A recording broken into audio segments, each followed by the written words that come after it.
افروز روژا دامازراندنا یکتی اجتماعی کردستانه. او هزاج دست پیک دامازراندنا خوکار جبو خوشکرنا جین و جیان ولاتیان کری. یکتی اجتماعی کردستان دینی بونه دایو. لوراد روژا جی خدا کادرو لانگرین یکتی دخازن. سرکردات یا گنجو حکمت هریمه همیشیان خوب مزخن. به خدمت وان کشو گرفتن نه هند بهنا چاره سرکرن. یکی شش سالیا دا دامازراندنا یکتی اجتماعی کردستان و دست پیکرنا شورشانویا گلی کردستان لیک کادر و اندام و دوست و لانگرین یکتی اجتماعی کردستان و لیک حوالاتین خلق هریم کردستانی پیروزید کن.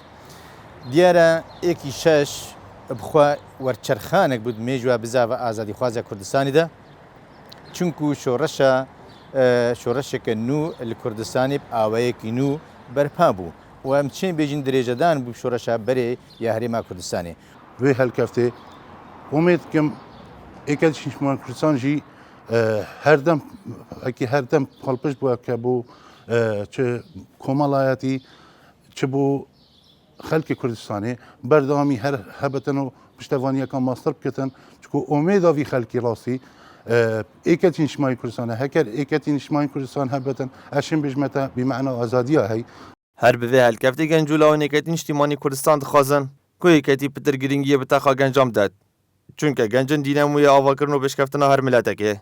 ام داخوازش یکتیان شمالیا کردستان کن و پشتی کنگره چهار یکتیان شمالیا کردستان بر خوب دانه گنج بهتا پیش چونکی گنج آواکرنا هر ملتکه گنج ام بیشین دیناموی همی حزبای دیناموی همی ملتای گنج شورش راد بد گنج دام شول کار حزبی راد بد و یکتیان شمالیا کردستان کمتر خمی نکیش و تخه همی گاوا گنجی نه پیش چونکی حزب گنجای و انشاءالله برف آینده که گش.